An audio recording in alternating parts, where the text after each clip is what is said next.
Ray Hoffman climbed into his weathered pickup truck just as the first rays of sunlight crept across the Montana sky.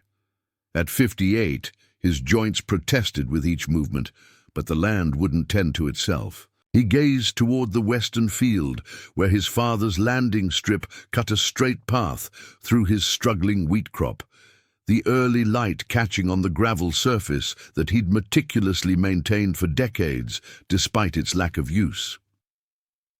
Before we jump back in, tell us where you're tuning in from. And if this story touches you, make sure you're subscribed, because tomorrow I've saved something extra special for you. The old Chevy's engine turned over reluctantly, a stubborn growl that matched Ray's disposition. His calloused hands gripped the steering wheel as he considered the day's tasks ahead, fixing the irrigation system in the north field, patching the barn roof, and his weekly inspection of the airstrip, a ritual his neighbors found increasingly puzzling. Waste of valuable farmland, his brother-in-law Derek had told him just last week over coffee at the Elk Valley diner. Corporate agribusiness doesn't maintain private runways. That's why Westland Farming is buying everyone out while you're fighting foreclosure notices. The memory of Derek's pitying expression stung, but Ray pushed it aside and put the truck in gear. The modest gravel runway hadn't generated income in almost 15 years, but 2 generations of Hoffmans had maintained it. His father, Jack Hoffman, had constructed it during the 1970s as part of the rural emergency landing network that dotted the high plains before satellite navigation, and GPS systems had made such provisions seem quaint and unnecessary. Jack had been a pilot in Vietnam, and when he returned home to farm his family's land, he'd convinced the county to designate part of his property as an emergency landing zone. "The sky doesn't care how advanced your technology is," he used to say. "When things go wrong up there, you need options on the ground." Now the responsibility fell to Ray, even as the bank's foreclosure notices multiplied on his desk. The latest one had arrived yesterday, its formal language spelling out what Ray already knew. He had less than 4 months before Montana First Bank would take possession of land that had been in his family for 3 generations. Every season, more family. Farms in Elk Valley surrendered to Westland Farming Incorporated. The massive conglomerate had already consumed the Peterson homestead with its century-old apple orchard and the Richardson property across the road. Last month, they'd bulldozed the Richardsons' historic red barn that had been a landmark for travelers on Route 87 for decades. Progress, they called it. They'd offered to buy Ray out, too, a generous package that would cover his debts with a little left over, but their deal demanded removing the airstrip to maximize production acreage. The Westland representative, a young man in an expensive suit who'd never worked a day of his life outdoors, had called the runway an inefficiency we can't absorb in our operating model. "Some things have value beyond dollar signs," Ray muttered to his Australian shepherd Bailey, who sat attentively beside him in the truck. The dog's greying muzzle nodded as if understanding the weight of heritage. Bailey had been with Ray for 12 years, since just after Jenny had passed. The dog had been her idea. "You'll need the company," she'd insisted during those final days in the hospital. As always, Jenny had been right. Ray turned down the access road that ran alongside the airstrip. From a distance, it didn't look like much, just a 500-foot stretch of carefully graded gravel cutting through his wheat fields. But up close, one could see the care that went into its maintenance, the perfectly level surface, the drainage system that kept it from washing out during heavy rains, the windsock on a tall pole that still caught the morning breeze. He stopped the truck and climbed out, Bailey jumping down eagerly beside him. The morning air carried the scent of sage and wheat, along with the promise of another hot summer day. Ray walked the length of the runway, noting a few spots where spring rains had caused minor erosion. He'd need to bring the tractor later to grade those sections and add some fresh gravel. Ray's phone vibrated in his pocket. The screen displayed Sarah Clemens, manager of the regional airport 40 miles south. Sarah had been a friend of Jenny's, and one of the few people who never questioned Ray's dedication to maintaining the airstrip. "Morning, Sarah." "Ray, we've got a major winter storm system barreling toward you tonight." Sarah's voice carried the practiced calm of someone who regularly dealt with weather emergencies. "The National Weather Service is forecasting blizzard conditions by midnight, and temperatures dropping to -20. Worst early season storm in decades. You might want to secure any loose equipment and make sure your generator's working." Ray looked up at the clear blue sky, not a cloud in sight. "Hard to believe, looking at it now. That's how these early season storms get you. They come in fast and hit hard. The Canadian cold front is already pushing south, and there's a moisture system coming up from the southwest. When they collide over your area tonight, thanks for the heads up, strips clear if any planes need emergency landing." It was what he always said whenever Sarah called with weather updates, a reflex response that had become something of a private joke between them. Sarah laughed softly. "Always the same response. You know, most pilots don't even have your runway on their charts anymore.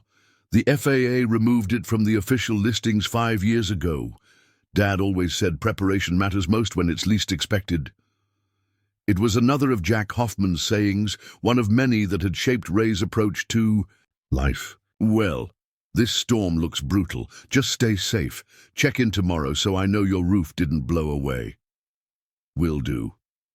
Ray pocketed his phone and surveyed his property. The farmhouse needed painting. The barn roof had been patched so many times it resembled a quilt, and his aging equipment could barely be kept running with the parts he salvaged and his own mechanical ingenuity. But it was his, at least for a few more months. The airstrip, though, was immaculate. Ray couldn't explain even to himself sometimes why he devoted so much energy to maintaining a runway that hadn't seen a landing in years. The last had been a small Cessna with engine trouble nearly a decade ago. The pilot had been shocked to find the strip in perfect condition, had called Ray a guardian angel before flying on the next day. "What do you think, Bailey? We going to fix that irrigation system or repair the runway first?" The dog's ears perked up at the mention of his name, but offered no opinion on the day's priorities. Ray sighed and headed back to his truck. The irrigation would have to come first. The wheat needed water more than the runway needed grading, but he'd be back later with the tractor to smooth those rough spots. His father would expect nothing less. As he drove toward the north field, Ray tried not to think about the bank notices or Westland Farming's generous offer. Instead, he focused on the tasks at hand and the satisfaction of working the land his grandfather had homesteaded nearly a century ago. Some days, that was enough to keep the wolves at bay, both the financial ones and the darker thoughts that sometimes crept in during the long winter nights. Some days, the simple act of maintaining what his father had built felt like victory enough in a world that seemed increasingly determined to erase the past in favor of efficiency and profit. Today would be one of those days, Ray decided. Tomorrow could worry about itself. The midday sun beat down on Ray's back as he worked to repair the irrigation system in the north field. A broken connector had disrupted water flow to nearly 5 acres of his wheat crop. Not a catastrophe yet, but it would become one quickly if left unfixed. He tightened the last bolt on the replacement part and wiped sweat from his forehead with the back of his hand, leaving a streak of dirt across his weathered face. "That should hold," he muttered, to Bailey, who lay in the scant shade of a nearby fence post. The dog panted in the heat, his intelligent eyes never leaving Ray's movements. The irrigation repair had taken longer than expected, eating into the time he'd planned to spend maintaining the runway. The forecast storm made that work more urgent. Loose gravel could become dangerous projectiles in high winds. Ray's stomach growled, reminding him he'd skipped breakfast in his hurry to get started. He checked his watch, nearly 2 p.m. No wonder he was hungry. He whistled for Bailey and headed back toward the truck. As they approached the farmhouse, Ray spotted an unfamiliar black SUV parked in the driveway, its polished surface out of place. Among his dusty equipment and weathered outbuildings, a man in an expensive suit leaned against the vehicle, checking his phone. Ray recognized him immediately as Victor Mercer, Westland Farming's regional acquisition manager, the same man who had purchased the Richardson property last month. "Afternoon, Mr. Hoffman," Mercer called out, pocketing his phone and straightening. His posture. He was younger than Ray by at least 20 years, with the confident smile of someone unaccustomed to hearing no.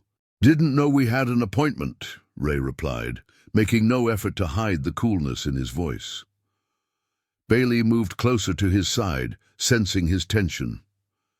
"We don't," Mercer admitted, "but I was in the area finalizing the Gunderson acquisition and thought I'd stop by." He gestured toward the east, where the Gunderson dairy farm sprawled across 500 acres.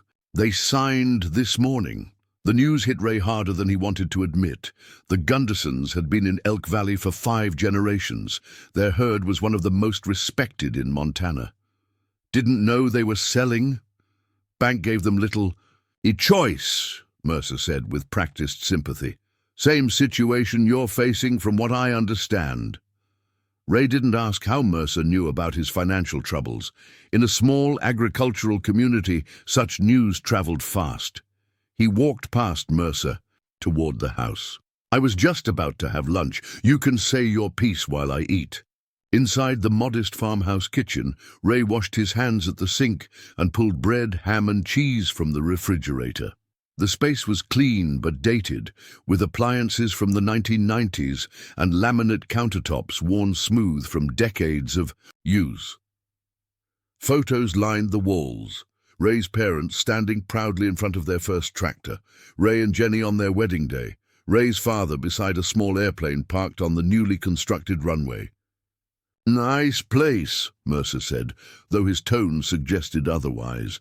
He remained standing, declining Ray's grudging offer of a sandwich. "Mr. Hoffman, I'll be direct. Westland is prepared to increase our offer by 15%. Ray sliced a tomato with more force than necessary. "Doesn't matter what the number is if it comes with the same condition." "The airstrip," Mercer nodded. "I understand your attachment to it, but you have to see that maintaining a private runway that hasn't been used in, 10 years, isn't economically viable." 8 years, Ray corrected. "Had a Cessna with engine trouble land in 2017. Mercer smiled thinly.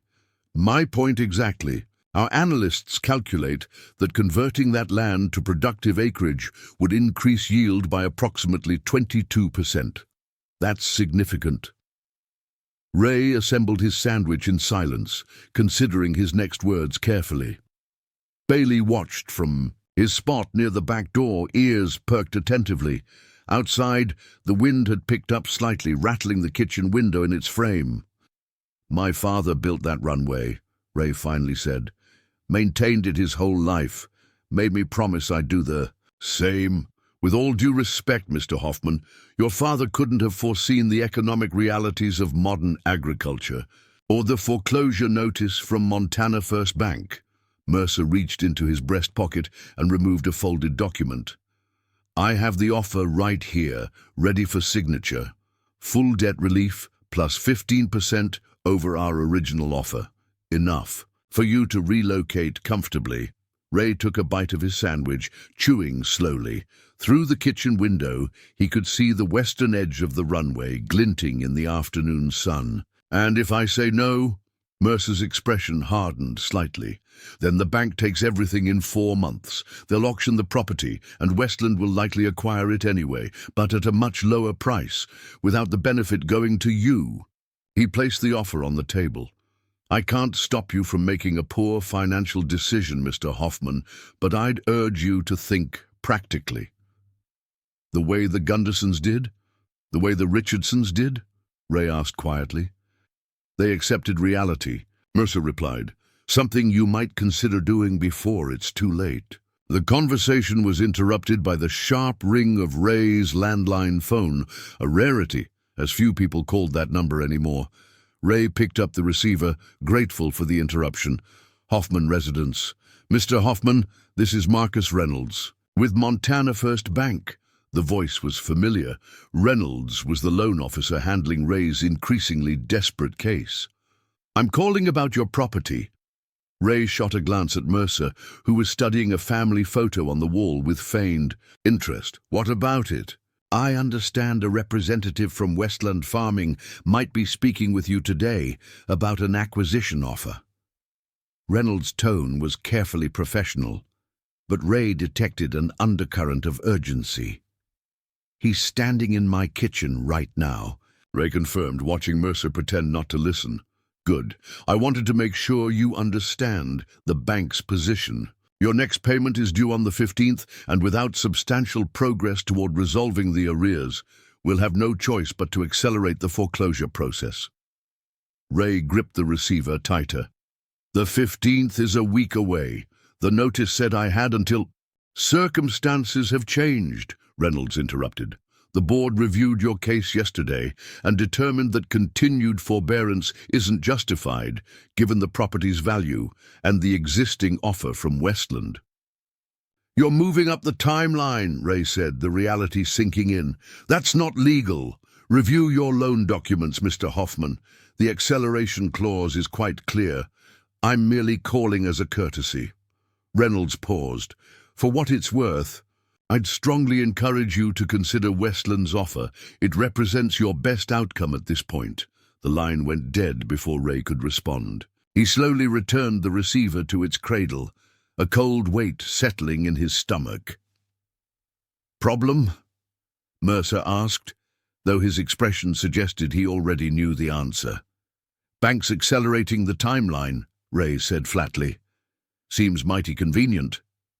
Mercer spread his hands in a gesture of innocence. The banking industry and agricultural corporations often have aligned interests, Mr. Hoffman. It's simply good business. He tapped the offer on the table. This offer expires at the end of the week. I suggest you review it carefully. After Mercer left, Ray stood at the kitchen window, watching the black SUV disappear down his long driveway, a plume of dust marking its passage.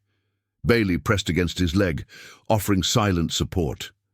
They're squeezing us from both sides, boy, Ray said quietly. Bank and Westland working together to force a quick sale. He picked up the offer Mercer had left, scanning the terms.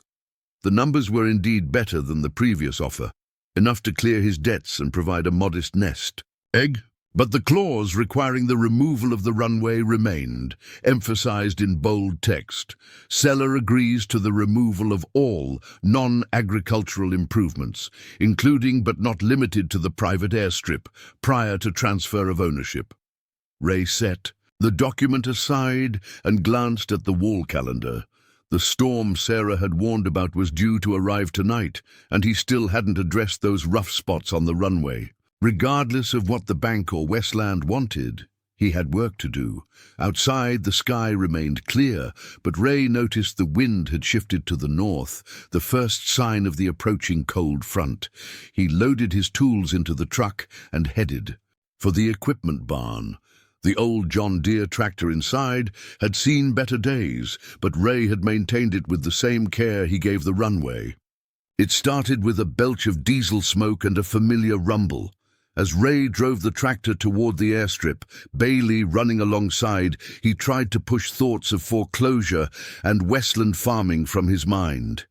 He had 4 months, according to the original timeline, now possibly just days if the bank followed through on Reynolds's threat. But today, at least, the runway was still his responsibility.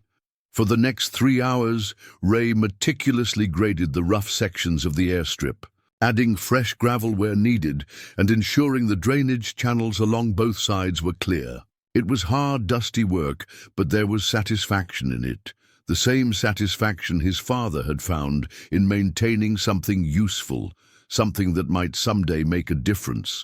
As the afternoon waned, Ray noticed the first high clouds streaming in from the northwest, thin, wispy formations that signaled changing weather. The temperature had already begun to drop, and the wind carried a bite that hadn't been present that morning. "Storm's coming sooner than Sarah thought," Ray told Bailey. As they finished the work, "Better get the emergency generator checked and bring in some extra firewood." The dog barked in agreement, already trotting toward the farmhouse. Ray followed more slowly, his joints stiff from the physical labor. As he passed the kitchen, he deliberately turned Mercer's offer face down on the table. He'd deal with that tomorrow. Tonight there was a storm to prepare for, and Ray Hoffman had never been one to ignore proper preparation. Some decisions could wait, some couldn't. Making sure his father's runway was ready for whatever might come. That was a decision Ray had made long ago, and one he wouldn't abandon now, regardless of what the bankers and businessmen might think. The first snowflakes began to fall as Ray finished securing the last of his equipment in the barn. What had started as scattered flurries just an hour ago was rapidly intensifying, the wind driving the snow horizontally across his property. The temperature had plummeted 20 degrees since midday, and the forecast proved correct. This storm was arriving with unexpected ferocity. "Come on, Bailey," Ray called, pulling his jacket tighter. "Let's get inside before we freeze solid." The Australian shepherd didn't need convincing. He bounded ahead toward the farmhouse, pausing occasionally to look back as if hurrying his master along. Inside, Ray shook the snow from his boots and hung his jacket on the hook by the door, a ritual performed thousands of times over the years. The warmth of the house was welcoming, but Ray knew it might not last. Montana blizzards had a habit of taking down power lines, and his rural location meant he was often low on the utility company's priority list for repairs. He moved with practiced efficiency, gathering emergency supplies, flashlights, extra, batteries, his battery-powered radio, and several thick blankets from the linen closet. Next came the wood stove preparation. Though the house had central heating, the antique cast-iron wood stove in the living room had saved him during many winter power outages. Ray stacked kindling and split logs beside it, making sure the chimney damper was operating smoothly. His father had installed the stove in the 1980s, teaching Ray that redundancy was the key to surviving Montana winters. "Always have a backup for your backup," Jack Hoffman had said. It was another of his father's maxims that had shaped Ray's approach to life and to maintaining the airstrip. As if reading his thoughts, Ray's eyes drifted to the window that faced west toward the runway. The snow was falling so heavily now that he could barely make out its outline. The windsock he'd checked earlier was fully extended, indicating strong gusts that had to be pushing 40 miles per hour at least. Bailey whined softly, sensing Ray's concern. "It's fine," Ray assured the dog, though he wasn't entirely convinced. "We've seen worse storms. But rarely this early in the season," he had to admit. October blizzards in Montana weren't unheard of, but one of this intensity was unusual. Sarah's warning had been accurate. This was shaping up to be the worst early season storm in decades. Ray's dinner was simple: reheated stew from the batch he'd made Sunday, accompanied by the last slice of homemade bread from his weekly baking routine. Jenny had been the real baker in the family, creating artisanal loaves that had won ribbons at the county fair. Ray's attempts were more functional than artistic, but they kept him connected to her memory. As he ate at the kitchen table, Mercer's offer still lay face down where he'd left it. Ray deliberately moved it aside, replacing it with his father's old logbook, a weather-beaten journal in which Jack Hoffman had recorded every landing, maintenance task, and improvement related to the airstrip since its construction in 1974. Ray had continued the tradition after his father's passing, meticulous entries in his more angular handwriting, picking up where his father's flowing script left off. He flipped to today's date and made a new entry. October 15th, 2025. Graded northeast, section of runway. added 2 tons of gravel to low spots, cleared drainage channels on both sides, snow beginning early evening, heavy accumulation expected, runway condition excellent prior to snowfall. It was, Ray reflected, possibly the last entry he would make. In this logbook, if the bank followed through on their accelerated timeline, or if he capitulated to Westland's offer, the airstrip would soon be gone, ploughed under and converted to wheat fields that would generate a marginally higher yield. For a corporation that already controlled thousands of acres across 5 states, the thought sat like a stone in his stomach. Ray closed the logbook and ran his hand over its worn leather cover. How many stories were contained within these pages? How many emergency landings had this humble strip facilitated over the decades? How many pilots had found safe harbor here? When navigation systems failed or weather turned unexpectedly, the power flickered once, twice, then stabilized. Ray glanced at the old battery-powered wall clock, just past 7 p.m., and the storm was still intensifying. At this rate, he wouldn't be surprised if the electricity failed completely before midnight. Might as well be prepared, he murmured to Bailey, who watched from his spot near the wood stove. Ray moved to light the stove, arranging the kindling carefully before striking a match. The dry wood caught quickly, and soon a cheerful fire was crackling behind the iron grate. Next, he checked the emergency generator in the mudroom, a necessity for rural Montana living. The diesel-powered unit could keep essential systems running. For days if needed, provided it had fuel. Ray verified the fuel level and tested the starter, satisfied when the engine rumbled to life immediately. Another piece of equipment maintained with the same diligence he gave the airstrip. With the immediate preparations complete, Ray turned his attention to the runway. During severe storms, his father had always illuminated the airstrip with emergency lighting, a precaution that seemed excessive to some but had proven valuable. During several nighttime emergencies over the years, the storage locker near the back door contained the portable LED runway markers, solar-charged, self-contained units that could operate for days without external power. They'd replaced the older wired system 5 years ago, one of the few upgrades Ray had been able to afford. He'd positioned them along the runway edges earlier that afternoon before the snow began, a routine precaution that now seemed particularly prescient. Ray flipped the activation switch on the control panel mounted near his back door. Through the swirling snow, he could just make out the blue-white glow as the markers illuminated, creating parallel lines of light that defined the runway's boundaries even in the deteriorating visibility. "Dad would approve," Ray said to Bailey, who wagged his tail in agreement. Jack Hoffman had believed in being prepared for any contingency, especially when it came to the airstrip. No pilot should ever fly over this land without knowing they have a safe place to land if needed, he'd often said. The phone rang, startling both Ray and Bailey. The landline again, unusual for this time of evening. Hoffman residence. "Ray, it's Sarah." The airport manager's voice was tense. "How bad? Is it out your way?" "Full blizzard conditions, visibility down to maybe a quarter mile, wind gusting to 40, heavy snow. Power's still on, surprisingly. It's worse than the forecasters predicted.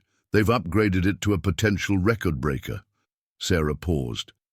"Listen, I'm calling because the regional traffic radar picked up something unusual." Ray's attention sharpened. "What kind of unusual? Your runway lights are showing up on our systems. I didn't even know those new markers of yours would register, but apparently they're bright enough to create a signature during these conditions." "Is that a problem?" Ray asked, uncertain why this would prompt a call. "Not a problem exactly, but—" Sarah hesitated. "There's heavy military air traffic tonight. Some kind of training exercise or deployment that was supposed to happen before the storm hit. Now they're scrambling to reroute several aircraft as the weather deteriorates. And they can see my runway on their systems," Ray concluded. "Exactly. I just got a call from air traffic control asking about an unregistered illuminated landing strip in your vicinity. I told them it was your private runway, properly maintained, but not officially in the system anymore. Ray moved to the window, straining to see the runway lights through the intensifying snowfall. Did they say anything else? Just that they were noting it on their emergency diversion maps. Ray, this storm is closing airports across 3 states. Helena International just shut down, and Great Falls is operating at minimal capacity. If things get worse... Understood, Ray said. Runway's in excellent condition, or was before the snow started. I've got about 4 inches accumulated now, but the surface underneath is solid. You're not seriously thinking a plane might land? There tonight, are you? Sarah's tone suggested she found the idea far-fetched. Dad always said, preparation matters most when it's least expected, Sarah finished for him. I know, just be careful out there.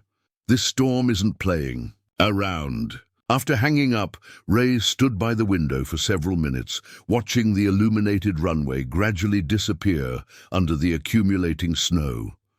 The practical side of him knew Sarah was right.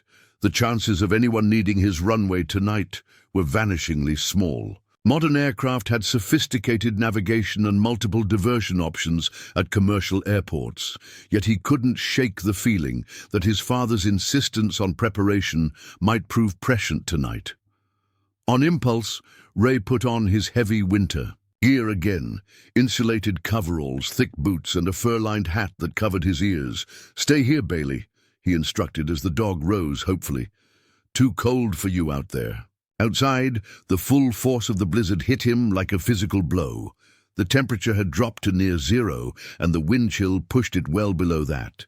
Visibility was now limited to just a few yards, the swirling snow creating a disorienting, whiteout effect that made it difficult to maintain direction.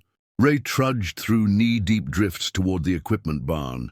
Inside, he started the farm's small snowplow attachment for his tractor, another piece of equipment that most of his neighbors had long since sold off as unnecessary. The heated cab provided welcome relief from the biting cold as he maneuvered the tractor onto the edge of the runway. For the next hour, Ray methodically cleared snow from the landing strip, making pass after pass to keep the accumulation manageable. It was hard work, the heavy, wet snow constantly refilling areas he'd just cleared. But there was a meditative quality to it, a sense of purpose that transcended the seeming futility. By 9 p.m., Ray had managed to keep most of the runway reasonably clear, though the relentless snowfall meant it was a losing battle. Still, the surface remained discernible thanks to the LED markers, their blue-white glow creating an ethereal corridor through the swirling white landscape. Exhausted and chilled despite the tractor's heater, Ray finally conceded to the storm and returned to the house. Bailey greeted him with enthusiastic relief, clearly having worried about his extended absence. "Just being thorough," Ray explained as he shed his snow-covered gear in the mudroom. "Dad would have done the same." The power flickered again as Ray made himself a cup of coffee, then failed completely, plunging the house into darkness, broken only by the orange glow from the wood stove. Right on cue, the emergency generator kicked in, restoring essential circuits, enough for the refrigerator, some lighting, and the well pump, though not for luxuries like the electric range or central heating. Ray moved to check that the runway marker control panel was still functioning on generator power. The small green indicator light confirmed the system remained operational, broadcasting its presence into the howling storm like a declaration of stubborn resistance, much like Ray himself. As he sipped his coffee and warmed himself by the wood stove, Ray's eyes fell again on Westland's offer, still lying on the kitchen table. In less than a week, he would have to decide whether to accept their terms or face accelerated foreclosure.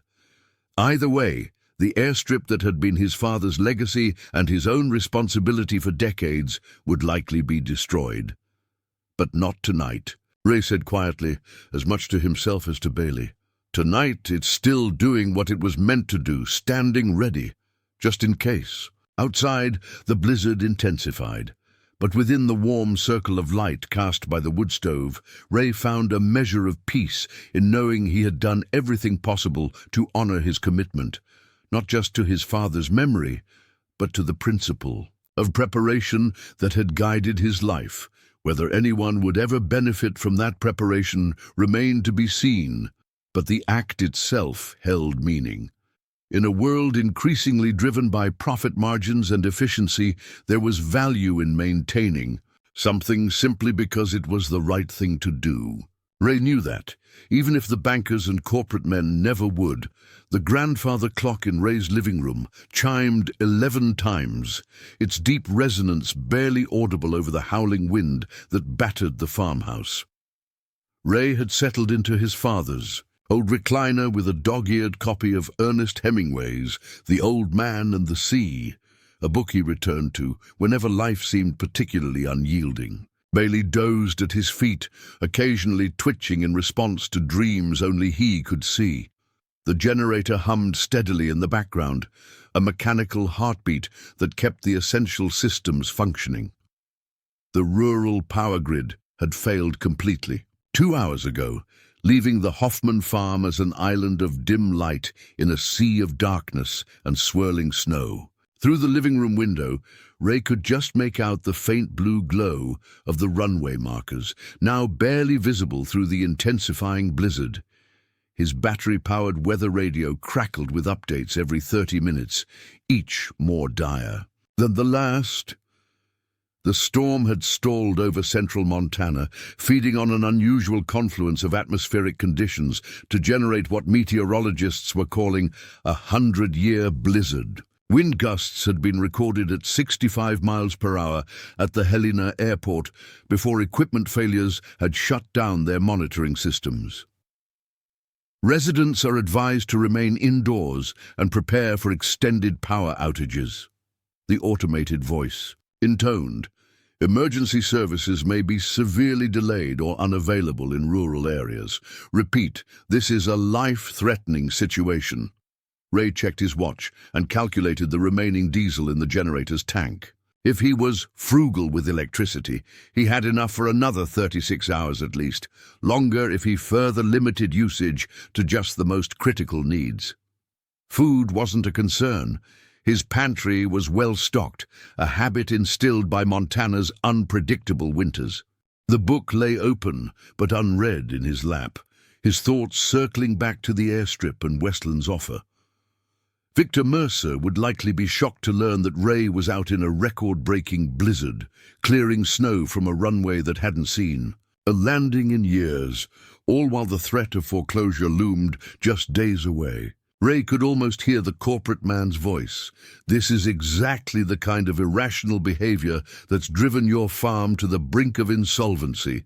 Perhaps there was some truth to that. Ray couldn't deny that his dedication to the airstrip had diverted resources, time, money, effort that might have been better applied to more profitable aspects of his operation. His neighbor Ellis had sold his father's antique tractor collection 5 years ago and used the proceeds to invest in automated irrigation. The Richardson family had converted their historic barn into a wedding venue before ultimately selling to Westland. Adapt or perish, the unforgiving calculus of modern agriculture.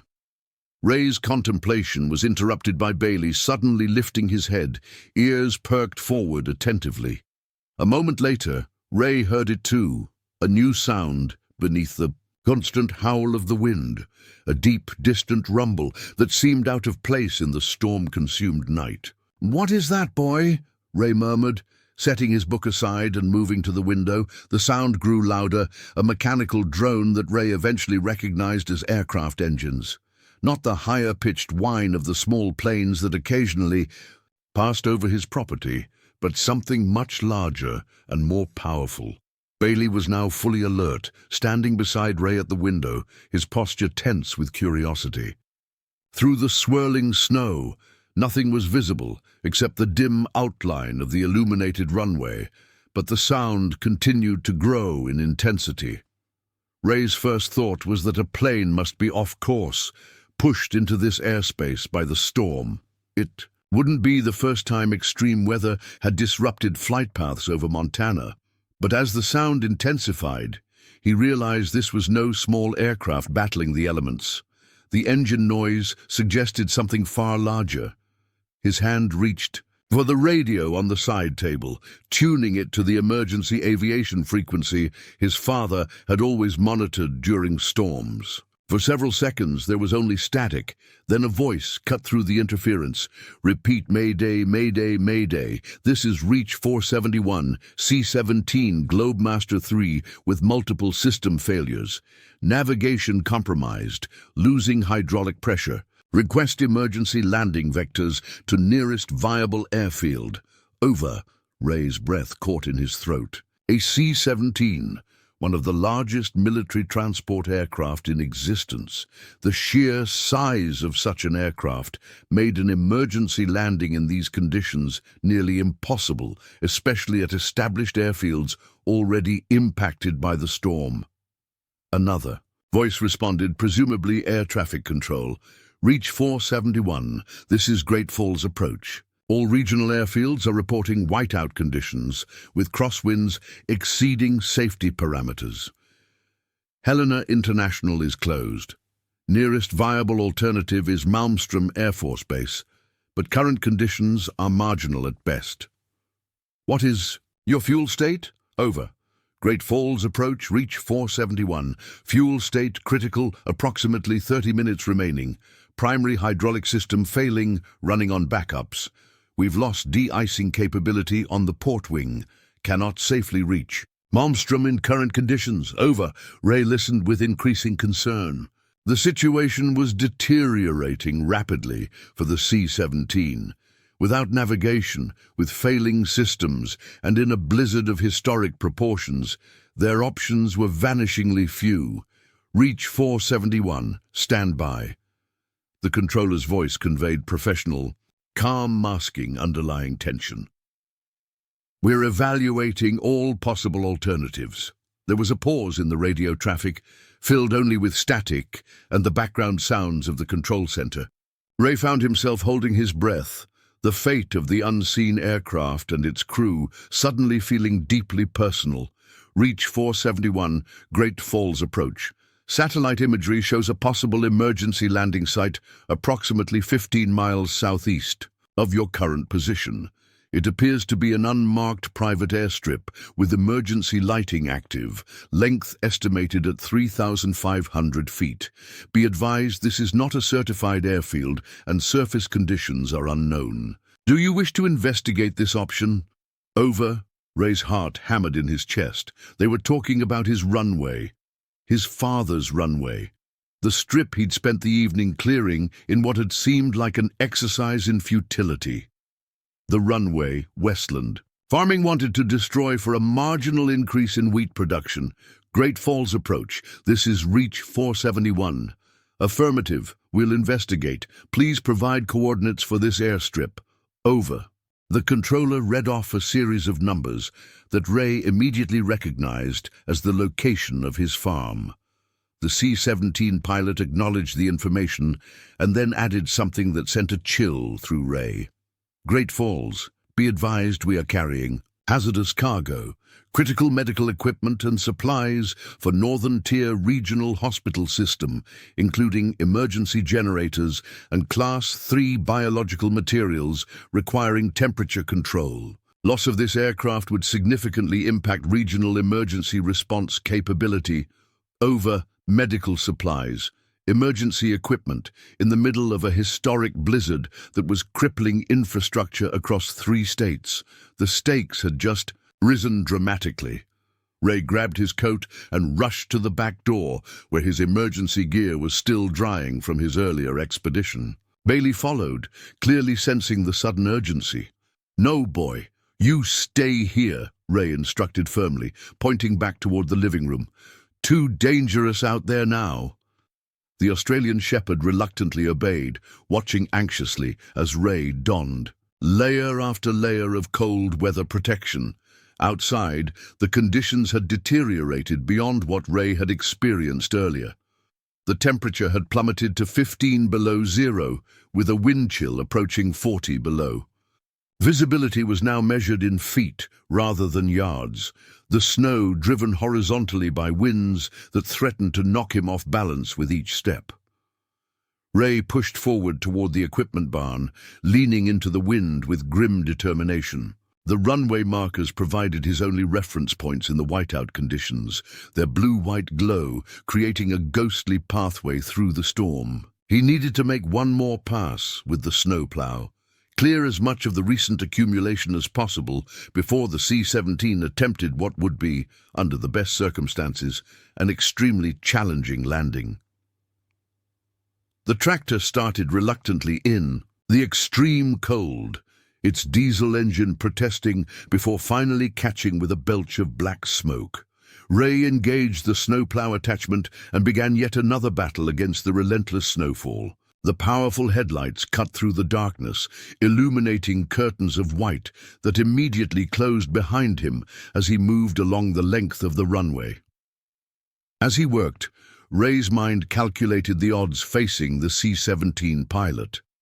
A 3,500-foot runway was technically long enough for a C-17 to land, but only under ideal conditions with an experienced pilot executing a perfect approach. These conditions were anything but ideal. Hurricane-force winds, near-zero visibility, and a surface that, despite Ray's best efforts, was far from the pristine concrete the massive aircraft was designed to use. It would be, by any reasonable assessment, nearly impossible. Yet the alternative for the aircraft seemed equally grim. Running out of fuel in these conditions would be catastrophic, especially with the critical cargo they carried.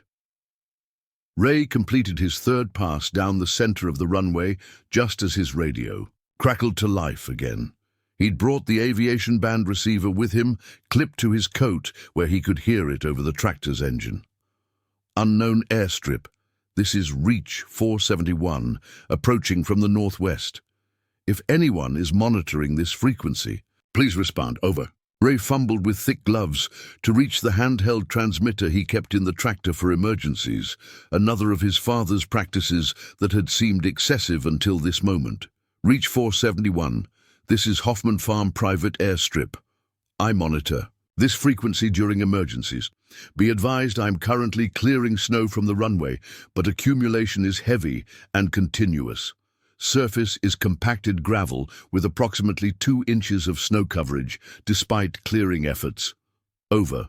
There was a momentary pause, then, Hoffman Farm, Reach 471. You're clearing the runway now, in these conditions? Over. Affirmative, Ray responded, unable to keep a touch of pride from his voice. My father built this strip. We keep it maintained. For emergencies. Current length is 3,500 feet, with emergency lighting operational along both edges. Wind is from the northwest at approximately 50 knots, gusting to 65. Temperature is 15 below zero. Over. Another pause. Longer this time. Ray could almost feel the crew of the massive aircraft digesting this information, weighing their dwindling options. Hoffman Farm, this is Major Elaine Richardson, Aircraft Commander of Reach 471. We are a C-17 Globemaster thread experiencing multiple system failures in severe weather. We're carrying emergency medical supplies critical to regional disaster response. Request permission to attempt emergency landing at your facility. Be advised, standard minimum runway length for C-17 operations is 3,500 feet under ideal conditions.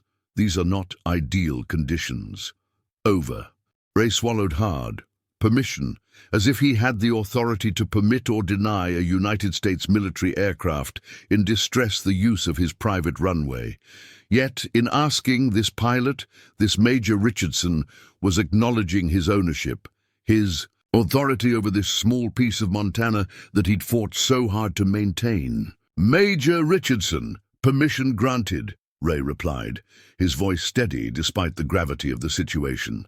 I'll continue clearing until you arrive.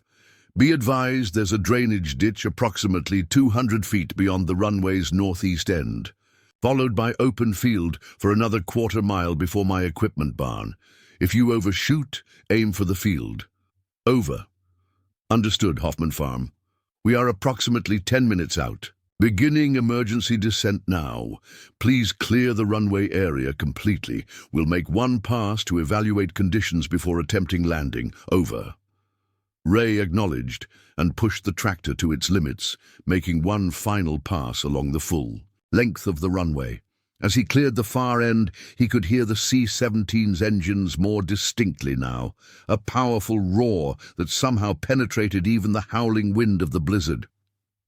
Parking the tractor well clear of the runway, Ray dismounted and stood at the southwestern end of the strip, his presence marked only by the beam of his powerful flashlight. Despite the brutal cold and dangerous conditions, he felt he needed to be there, to witness what would either be a miracle of skill and engineering or a catastrophe unfolding on his family's land. Through his aviation band radio, he could hear the tense communications between the C-17's crew as they prepared for their approach. Technical jargon mixed with calm professional assessments of their rapidly deteriorating situation. They were coming in hot, too hot for the relatively short runway, but their options were non-existent. It would be a hard landing if it was a landing at all. Ray played his flashlight beam along the runway's length one last time, confirming it was as clear as humanly possible under the circumstances. Then he turned the light skyward, providing one more reference point for the approaching aircraft. "Here they come," he murmured to himself, the words instantly torn away by the wind.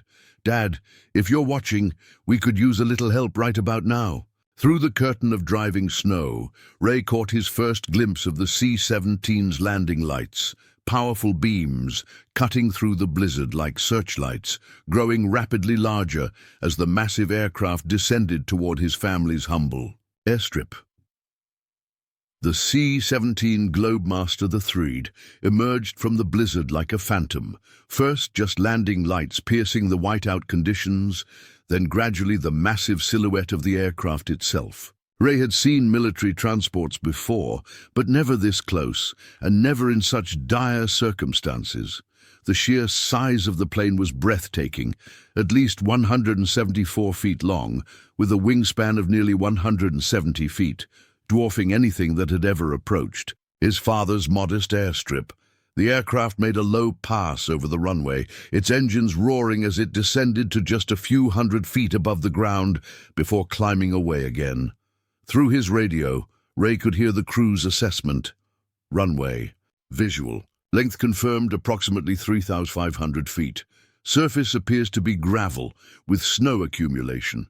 Significant crosswind from the northwest. Approach will be difficult, but feasible. Initiating emergency landing procedure. Ray stepped further back, from the runway's edge, understanding that the massive aircraft would need every inch of clearance. The wind tore at his clothing, the temperature continuing to plummet, but he stood firm, a solitary witness to what was about to unfold. The C-17 banked in a wide arc, disappearing momentarily into the night and swirling snow before reappearing. On its final approach, its landing lights illuminated the full length of the runway, creating an almost surreal corridor of visibility in the otherwise impenetrable blizzard. "Gear down! Flaps full!" came the co-pilot's voice over the radio. "Airspeed! 140 knots and decreasing. Heavy crosswind correction applied. Reach 471. We have lost all hydraulic pressure," another voice reported with professional calm that barely masked the urgency underneath. "Switching to emergency systems. Backup braking only." Ray's breath caught in his throat. Without full hydraulics, the aircraft's ability to stop within the confines of his modest runway dropped from unlikely to nearly impossible. The consequences of an overrun flashed through his mind. The drainage ditch beyond the runway's end, the equipment barn further out, and worst of all, his farmhouse where Bailey waited, unaware of the potential danger bearing down from the sky. The Radio crackled again. Final approach, threshold in sight, wind shear reported correcting. The C-17 was now fully visible, descending through the curtain of snow at what seemed to Ray an impossibly steep angle.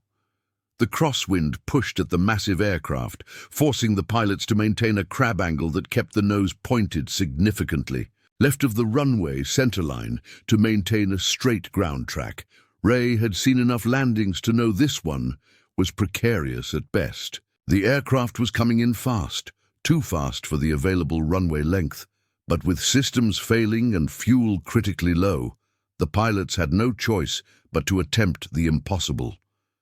At the last possible moment, the pilots straightened the aircraft, aligning it with the runway, just as the rear wheels touched down with a shower of sparks, visible even through the snow. The nose remained high, a technique to maximize aerodynamic braking. As the massive transport thundered down Ray's humble airstrip, the reverse thrusters engaged with a deafening roar that momentarily overpowered even the howling wind. Snow blasted outward from the engines in great white plumes, creating a localized ground blizzard that reduced visibility to zero. Ray shielded his face with his arm, unable to see but still listening intently to the aircraft's progress.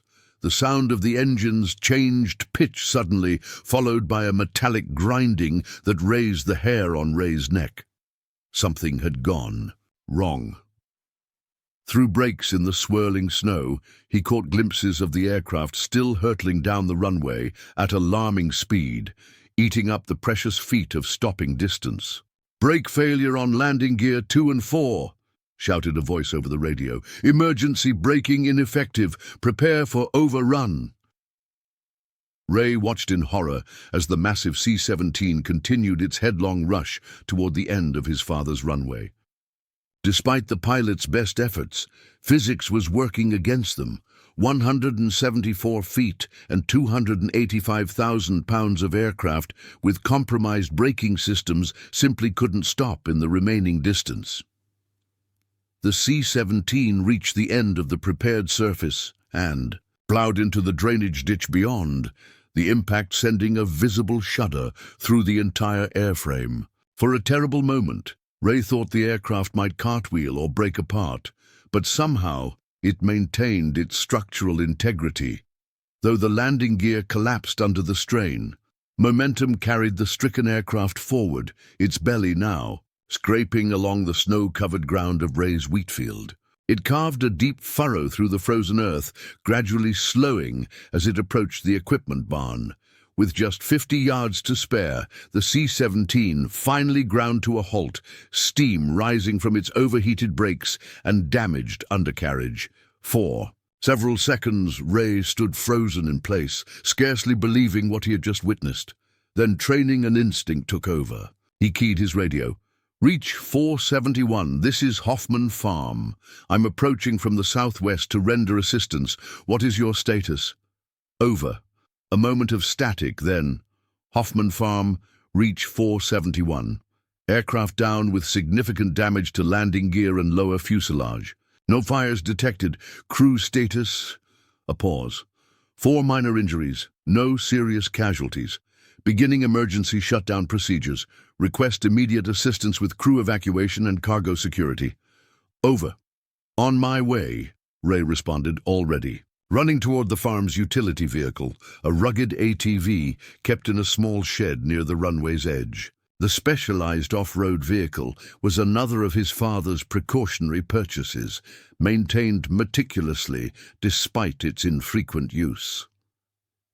The ATV started immediately, its powerful engine cutting through the howling wind as Ray navigated through the blizzard toward the downed aircraft. He could see emergency lights now activated along the C-17's fuselage, creating an eerie red glow in the swirling snow. As he approached, the rear cargo ramp of the C-17 began to lower, revealing the cavernous interior illuminated by emergency lighting. Figures in flight suits emerged, moving with purpose despite the brutal conditions and recent crash landing. Ray pulled the ATV to a stop near the ramp and dismounted, battling the wind as he approached. A tall woman in a flight suit with Major's insignia stepped forward to meet him. "Mr. Hoffman?" she shouted over the wind. "Major Elaine Richardson, aircraft commander." "Ray Hoffman," he confirmed, extending a gloved hand which she grasped firmly. "Are you all right?" "We've got some bumps and bruises, but we're alive," she replied, her face etched with the tension of the landing, but eyes clear and focused. "Thanks to you and your runway. Without that, we'd be scattered across the mountainside right now." Ray glanced at the massive aircraft, now settled at an odd angle, with its nose slightly elevated and its landing gear collapsed under the rear fuselage. "Looks like you had a rough touchdown." "Complete hydraulic failure during final approach," Richardson explained, gesturing for several crew members to continue unloading equipment from the cargo bay. "Lost most of our braking capability about halfway down the runway. Your drainage ditch actually helped stop us, though I wouldn't recommend it as a standard landing technique." Despite the gravity of the situation, Ray found himself smiling at her gallows humor. "My father always said that ditch would come in handy someday. Never figured it would be stopping a C-17. Major Richardson's expression sobered. "Mr. Hoffman, we need to get our cargo secured immediately. We're carrying emergency medical supplies for hospitals across the northern tier states. Ventilators, emergency generators, specialized medications, and biological materials that need temperature control. With the storm knocking out power and transportation across 3 states, these supplies are critically needed." "My barn," Ray offered immediately. "It's about a quarter-mile from here. Solid structure, and I've got the generator running so we can hook up any equipment that needs power." Richardson nodded gratefully. "Perfect. We'll need to establish a secure area for the Class 3 biological materials. They require specific handling protocols." "Whatever you need," Ray assured her. "The ATV can make runs back and forth. I've got a small trailer for it too. Between that and your crew, we should be able to move everything." For the next hour, Ray worked alongside the Air Force crew, shuttling critical medical supplies from the downed C-17 to his barn through the relentless blizzard. The wind chill had dropped to nearly 50 below zero, turning every trip into a battle against the elements. Yet the crew operated with military efficiency, establishing a chain of handlers to move the most sensitive equipment while protecting it from the driving snow. Major Richardson directed operations from the aircraft, coordinating with her crew, and maintaining radio contact with Air Force Command whenever possible, though the storm frequently interrupted communications. Technical terms and military jargon filled the air as specialized containers were carefully transferred to Ray's barn and set up according to strict protocols. During his 4th trip to the barn, Ray found a young Air Force lieutenant setting up what appeared to be a sophisticated communications array in one corner. "Satellite uplink," the lieutenant explained when he noticed Ray's curious glance. "Once we get it operational, we can coordinate delivery of these supplies to where they're needed most. The storm has knocked out cell towers and landlines across most of the region." "Will they send another aircraft?" Ray asked, helping to secure a stack of containers marked Medical, Priority 1. "Not in these conditions," the lieutenant replied, adjusting the satellite dish orientation. "But they're mobilizing ground transport, military vehicles capable of navigating through the storm. They should reach us within 24 hours, assuming the satellite link confirms our exact location." By midnight, the most critical supplies had been transferred to the barn and properly secured. Ray made one final trip to the aircraft, where Major Richardson was conferring with her flight crew near the damaged nose landing gear. "How bad is it?" Ray asked, gesturing toward the aircraft. "Bad enough," Richardson admitted. "The airframe has structural damage. We'll need a specialized recovery team once the weather clears. This bird won't be flying out of here."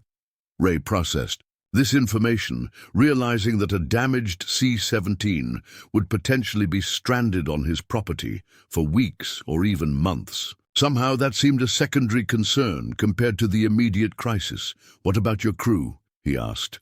That's our next challenge, Richardson acknowledged.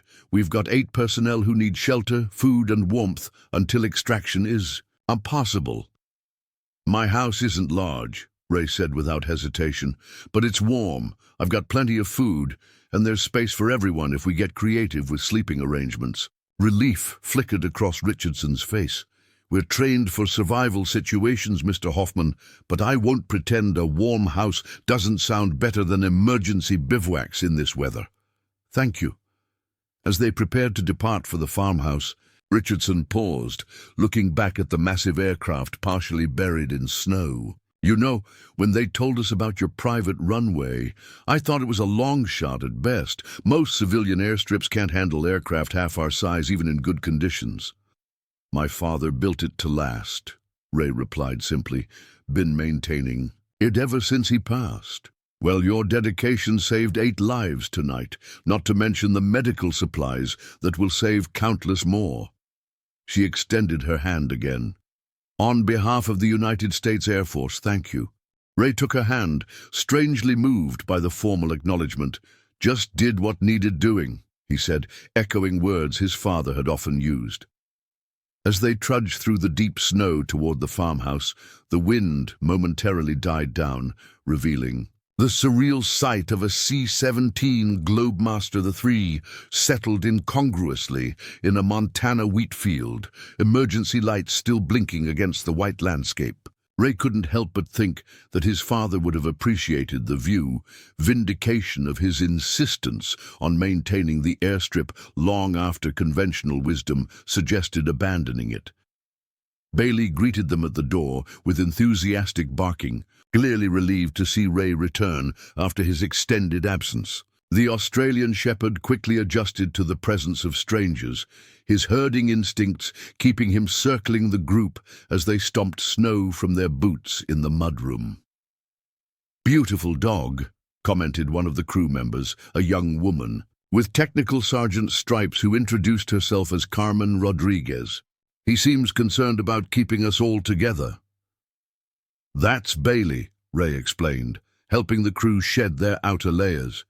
"He's got strong opinions about where people should be." Inside the warm kitchen, the contrast with the brutal conditions outside was stark.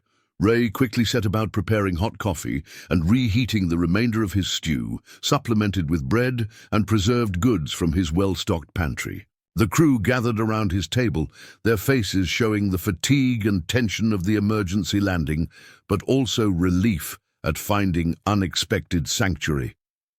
As Ray placed mugs of steaming coffee before each of them, he caught Major Richardson studying the Westland farming offer that still lay on the table where he'd left it hours earlier. A lifetime ago, it now seemed. Her eyes met his with a question she was too polite to ask. "Corporate farm wants to buy me out," Ray explained briefly. "They're not interested in keeping the airstrip." Richardson glanced out the window toward where her aircraft lay in the field, then back at Ray with newfound understanding. "Looks like that runway just proved its worth beyond any corporate calculation." Ray nodded, feeling a strange sense of peace despite the chaos of the night. Some things have value that doesn't show up on a balance sheet. That's what my father always said anyway. Outside, the blizzard continued unabated, but within the warm kitchen, something had fundamentally changed. What had begun as a night of solitary resistance against both nature and financial pressure had transformed into something else entirely, a moment when preparation met opportunity, when stubborn dedication yielded unexpected results. The C-17 had come to Ray's airstrip because it was the last hope in a desperate situation. It had survived because Ray had refused to surrender his father's legacy to corporate efficiency. Whatever tomorrow might bring, tonight had validated a lifetime of choices that others had questioned, but Ray had never doubted. Dawn arrived with little change in the blizzard's ferocity. The first pale light of morning did little to penetrate the swirling snow, leaving Ray's farmhouse in a perpetual twilight that necessitated keeping lamps lit even as the day officially began. Through the kitchen window, the C-17 was barely visible, a dark shadow in the white landscape, its emergency light still blinking steadily against the storm. Ray moved quietly through the house, checking on his unexpected guests who had finally succumbed to exhaustion after the night's ordeal. The crew members were scattered throughout the house, 2 on the living room couch, 3 on air mattresses in the spare bedroom, and 2 more in sleeping bags on the floor of Ray's home office. Major Richardson had taken the last watch, insisting on maintaining a military rotation despite Ray's assurances that everyone could rest. He found her in the kitchen, seated at the table with a mug of coffee, studying maps she'd spread out across the surface. Bailey lay at her feet, having apparently decided the Major was worthy of his protection. "Morning," Ray offered, moving to pour himself coffee from the pot she'd already made. "Any change in the forecast?" Richardson shook her head, fatigue evident in her features despite her military bearing. "Still looking at another 24 hours of this minimum. The satellite link in your barn is functional but intermittent. When it connects, we're getting updates from command." Ray nodded, taking a seat across from her. In the relative quiet of the early morning, with most of the crew still asleep, there was an opportunity for conversation beyond the immediate crisis management of the night before. "Been meaning to ask," Ray said, blowing steam from his coffee. "How did you find my runway? Sarah, the airport manager I mentioned, said it wasn't on current charts." Richardson smiled faintly. "It wasn't, but we had someone on board who knew about it." She glanced toward the hallway where her crew was sleeping. "Our loadmaster, Master Sergeant Daniel Hoffman." Ray's coffee mug stopped halfway to his lips.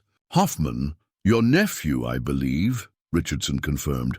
"When our navigation systems failed and we were looking for emergency alternatives, he was the one who mentioned his uncle's private airstrip in Elk Valley. Said his father had told him stories about it." Ray set his mug down slowly, memories flooding back unbidden. Michael Hoffman, his younger brother, who had left Montana 25 years ago after a bitter argument about the family farm. They had barely spoken since, occasional Christmas cards the only tentative connection maintained over the decades. "Michael's son?" Ray asked, his voice rougher than he intended. "I didn't even know he was in the Air Force." 15 years of service, Richardson confirmed. "One of the best loadmasters I've ever worked with. When this crisis hit and we were tasked with emergency supply transport, he specifically requested assignment to our crew because our flight path would take us over Montana." Before Ray could process this information, footsteps sounded in the hallway. A man in his mid-30s appeared in the kitchen doorway, his Air Force uniform rumpled from sleep, but his posture military straight. Ray would have recognized him anywhere. The same Hoffman jawline that had marked 3 generations of the family, the same blue eyes that Ray shared with his brother Michael. "Uncle Ray," the man said simply, uncertainty clear in his voice. Ray stood slowly, taking in the sight of a nephew he hadn't seen since he was a boy of 10. "Daniel, you've grown up." A ghost of a smile crossed Daniel's face. "Tends to happen. Over 25 years. Major Richardson gathered her maps quietly. "I'll check on the equipment in the barn," she said, tactfully excusing herself. Bailey hesitated, looking between Ray and the Major before deciding to accompany her outside. Alone. In the kitchen, Ray gestured toward the coffee pot. "Help yourself. Sounds like you had a rough night." Daniel poured a mug and leaned against the counter, the physical distance between them mirroring the emotional gap of decades. "Not how I plan to visit the family farm again, I'll admit." "Your father know you're here?" Ray asked, the question emerging more abruptly than he'd intended. "Not yet. Communications are down across most of the region." Daniel took a sip of coffee. "He's in Seattle now, retired from Boeing 3 years ago." Ray nodded, trying to reconcile the image of his estranged brother as a retiree. Michael had been just 24 when he'd left Montana, declaring that he'd rather work for someone else than watch a failing farm drain his life away. The words had cut deep, especially coming just months after their father's funeral. You remembered. The airstrip, Ray said, changing the subject. You couldn't have been more than 8 when your father left. 9, Daniel corrected. And yeah, I remembered. Dad used to talk about it sometimes. His father's folly, he called it. Said his brother was throwing good money after bad maintaining. A runway that would never see enough traffic to justify its existence. Ray felt the old defensiveness rising, but Daniel continued before he could respond. But he also told me it was the best-maintained private airstrip in 3 states. Said his brother did nothing halfway, especially when it came to his father's legacy. Daniel's gaze met Ray's directly. When our navigation systems failed last night and we were running out of options, I remembered those stories. Figured if anyone would keep an airstrip operational through decades of disuse and financial hardship, it would be my Uncle Ray. The simple statement, delivered without sentimentality but with clear respect, caught Ray off guard. After a moment, he found his voice again. Your father always thought I was foolish for staying here, for keeping the farm instead of selling out when prices were good in the 90s. He did, Daniel acknowledged. But people can hold contradictory thoughts, Uncle Ray. He criticized your choices but respected your commitment. That much came through even to a kid.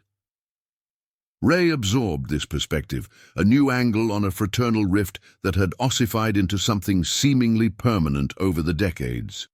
Before he could formulate a response, Daniel changed the subject, gesturing toward the window where the faint outline of the C-17 was visible through the blowing snow. That's a $170 million aircraft sitting in your wheat field, he said, not to mention cargo worth several million more. Air Force recovery and transport won't be able to reach us until this storm breaks, which means we're going to be your guests for at least another day, maybe longer. You're welcome to stay as long as needed, Ray assured him. Food might get creative after a few days, but I've got plenty stored. Daniel smiled, a genuine expression that transformed his serious face. Still keeping the pantry stocked for winter like Grandpa taught you? Some habits are worth keeping, Ray replied, surprised at how easily conversation flowed despite the years of silence. That's what I told the Major when she asked if your runway could handle a C-17, Daniel said. I told her my uncle would have that airstrip in better condition than airports twice its size, because that's who he is, stubborn as Montana granite, Dad always said. Ray couldn't help but laugh at that. Your father has a point there. Daniel's expression sobered. When we were coming in last night, I wasn't sure we'd make it. Conditions were far worse than anything we'd trained for, and the runway length was right at the absolute minimum. But I kept thinking about those stories Dad told, about how his father built that airstrip to save lives and how his brother maintained it for the same reason. He paused, choosing his words carefully. I know it's been a long time, Uncle Ray, and I know there's history between you and Dad that a brief conversation can't resolve. But I want you to know that your dedication to this place, to Grandpa's airstrip, directly saved 8 lives last night, not to mention the lives that will be saved by the medical supplies we're carrying. Ray felt something shift inside him, a long-held tension beginning to release. Before he could respond, the kitchen door opened, admitting Major Richardson and Bailey, both covered in a fresh layer of snow.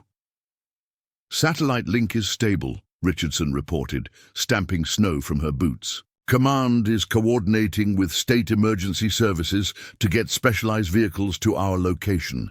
ETA is still 18-24 hours, depending on road conditions. She paused, reading the room with the leader's intuition. Did I interrupt something? Family reunion, Daniel explained with a slight smile. 25 years overdue. Richardson nodded in understanding. I'll brief the rest of the crew when they wake up. We need to establish a security rotation for the cargo and maintenance checks on the critical supplies. As she began outlining the day's priorities, The rest of the crew gradually emerged from various parts of the house, drawn by voices and the smell of fresh coffee. Ray moved to prepare breakfast, falling into the familiar routine of feeding a group, something he hadn't done since the last harvest when he'd hired temporary workers to help bring in the wheat. Working alongside Daniel to prepare enough food for everyone, Ray found himself studying his nephew surreptitiously, noting the familiar Hoffman traits and mannerisms that had survived despite the family rupture.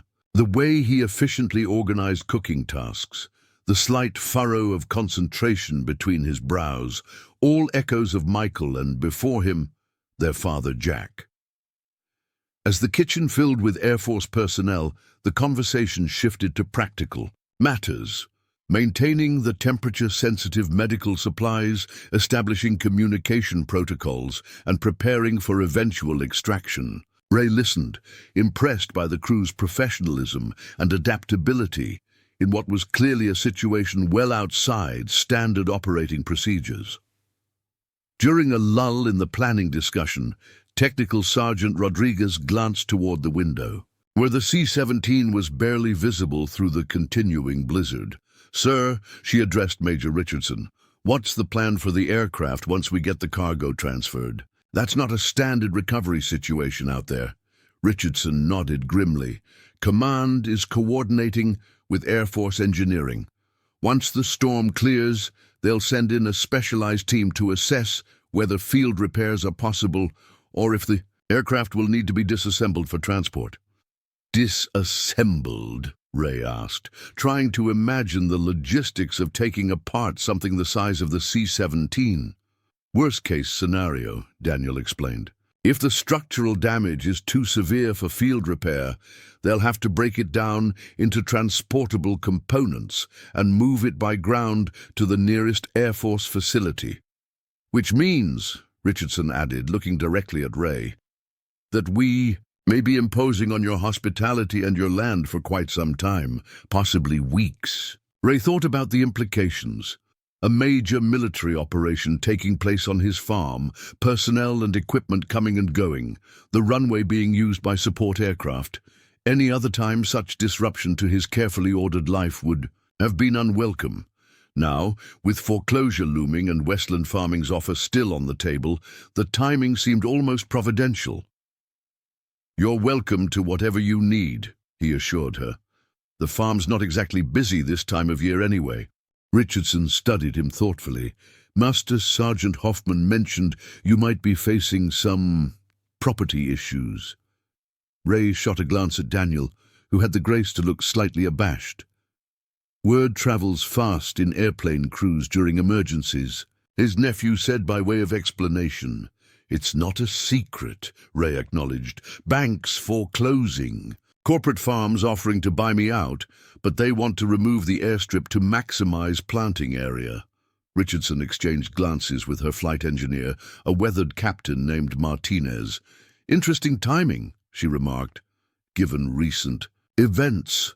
Before Ray could ask what she meant, Bailey suddenly raised his head from where he'd been dozing near the wood stove, ears perked forward alertly. A moment later, Ray heard it too, the distant sound of an engine laboring through the deep snow. "Expecting visitors?" Richardson asked, instantly alert. Ray moved to the window, peering through the swirling snow. "Unlikely in this weather unless—" A vehicle emerged from the whiteout conditions, a black SUV with chains on its tires, crawling up the long driveway toward the farmhouse. The same vehicle, Ray realized with a sinking feeling, that Victor Mercer had driven yesterday. "The Westland Farming," he informed the group. "Their acquisition manager was here yesterday, pushing for a quick decision on their offer. Guess he decided to follow up in person." Daniel moved to stand beside him at the window, his expression hardening as he took in the approaching vehicle. "The same people who want to destroy Grandpa's airstrip? The one that just saved our lives?" Ray nodded, feeling an unexpected surge of determination. Westland's persistent pressure had seemed insurmountable yesterday. Today, with a C-17 Globemaster III sitting in his field and 8 Air Force personnel in his kitchen, the balance of power felt subtly but significantly shifted. "This should be interesting," Ray murmured, watching as Victor Mercer's vehicle came to a stop beside the military cruise transportation. Major Richardson stepped forward, assuming a position of quiet authority that came from years of command. "Mr. Hoffman, would you like us to make ourselves scarce for this conversation, or would our presence be helpful?" Ray considered the question, then smiled, the first genuine smile since Westland had begun pressuring him to sell. "Oh, I think your presence might be very helpful indeed, Major. Very helpful indeed." Victor Mercer stood in Ray's kitchen, his expensive overcoat dusted with snow, his composed corporate demeanor visibly rattled by the scene before him. The Westland farming acquisition manager had clearly not expected to find 8 Air Force personnel in military uniforms gathered around the kitchen table of the struggling farmer he'd been pressuring to sell. "Mr. Hoffman," Mercer began, his eyes darting between Ray and the military presence. "I tried calling, but your landline appears to be down. I wanted to follow up on our conversation yesterday, given the bank's accelerated timeline." Major Richardson stepped forward, her bearing unmistakably authoritative despite her relative height disadvantage compared to Mercer. "I'm Major Elaine Richardson, United States Air Force, and you are?" "Victor Mercer, Westland Agricultural Industries," he replied automatically, then gathered himself. "I'm afraid I'm here on private business with Mr. Hoffman. Perhaps we could speak alone." Ray leaned against the kitchen counter, arms crossed. The nervousness he might have felt yesterday had been replaced by a strange calm. "Anything you have to say can be said in front of my guests, Mr. Mercer." Mercer's expression tightened almost imperceptibly. "Very well. As I mentioned yesterday, our offer expires at the end of the week. Given the bank's decision to accelerate the foreclosure process, I wanted to ensure you had one last opportunity to accept Westland's terms before they're withdrawn. Those would be the terms that include demolishing my father's airstrip," Ray clarified, making eye contact with Daniel, who stood with military stillness across the room. "As I explained, the runway is an inefficiency in our operational model," Mercer replied smoothly. "The increased yield from converting that land to productive acreage is a key factor in our valuation." Major Richardson cleared her throat. "Mr. Mercer, are you aware there's currently a C-17 Globemaster III aircraft on Mr. Hoffman's property?" Mercer blinked, caught off guard by the question. "I noticed an aircraft of some kind through the storm when I arrived. I assumed it was some sort of small private plane." "It's a military transport aircraft carrying critical emergency medical supplies for the regional disaster response," Richardson continued. "Last night, when all regional airports were closed due to the storm, Mr. Hoffman's privately maintained airstrip became the only viable emergency landing option. His runway quite literally saved 8 lives and medical equipment that will save countless more." Mercer absorbed this information, his eyes narrowing slightly as he calculated its implications. "While that's certainly commendable, it doesn't change the fundamental economics of the situation. One emergency in decades doesn't justify the continued maintenance of an underutilized asset." Daniel stepped forward then, his Hoffman features so similar to Ray's that Mercer did a double take. "Master Sergeant Daniel Hoffman, United States Air Force. I'm Ray's nephew." He paused, letting that sink in. "This underutilized asset has just been proven vital to national security and emergency response capabilities in this region. I think that might justify a reassessment of its value. Wouldn't you agree?" Before Mercer could respond, the satellite phone that Martinez had set up on the kitchen table chirped. The flight engineer answered it, listened intently, then looked up at Major Richardson. "Ma'am, that was Colonel Bradshaw from Northern Command. They've reviewed our situation and the strategic location of this property. He's requesting to speak with the landowner." Ray took the satellite phone with a questioning glance at Richardson, who nodded encouragingly. "This is Ray Hoffman. Mr. Hoffman, Colonel James Bradshaw, United States Northern Command." The voice was crisp and authoritative, even through the satellite connection. "I understand you're hosting one of my C-17s and its crew." "Yes, sir," Ray confirmed, aware of everyone in the kitchen listening intently. "First, let me thank you on behalf of the Department of Defense for your assistance in this emergency situation. Your privately maintained airstrip has proven invaluable in our ongoing disaster response efforts." The colonel paused. "Major Richardson's report indicates your property may be facing a change in ownership that would eliminate this strategic asset. Is that correct?" Ray glanced at Mercer, who was watching with barely concealed interest. "That's the situation, yes." "I see." Another brief pause.